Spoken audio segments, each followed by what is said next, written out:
মাঝি চাঁদ কেন বাড়ে কমে রে, এসব কি বলতে পারি?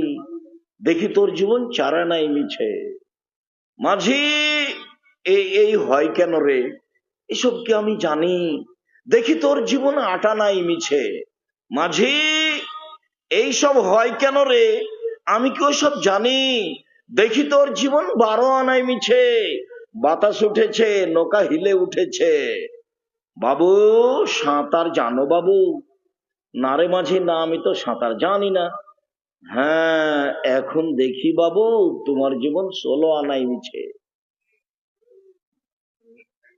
এরা স্বামী স্ত্রী, একজন কলেজের শিক্ষক, একজন হাই স্কুলের শিক্ষিকা, মনে করছে দুইজনে খুশি, ভালোই আছে, টাকা ইনকাম করে। এখন শেষে আপনি মিলিয়ে দেখেন কি করে এরা। একদিন ছেলে মেয়েকে বলেও না যে সেরেক করে না, বলবে কি দিয়ে?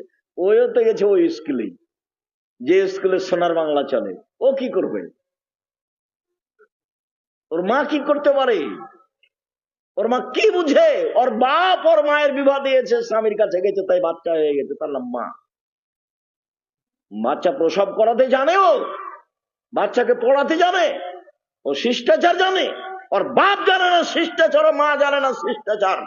মুহাম্মদ সাল্লাল্লাহু আলাইহি সাল্লাম বললেন, বাপ আর আমি, ওই বাপ আর আমি জান্নাতে একসাথে এভাবে থাকবো, একসাথে। কে? যে মেয়েকে বিদ্যা শিখিয়ে দিল, এক। দুই, মেয়েকে শিষ্টাচার শিখিয়ে দিল। তিন, মেয়ের সাথে ভালো আচরণ করলো। চার, মেয়ের বিবাহ শাদী দিয়ে দিল। সেই বাপ আর আমি জান্নাতে একসাথে থাকবো। তো বলুক যে ওর বেটি শিষ্টাচার জানে নাকি? ওর বেটি শিষ্টাচার জানে? শিষ্টাচার কাকে বলে?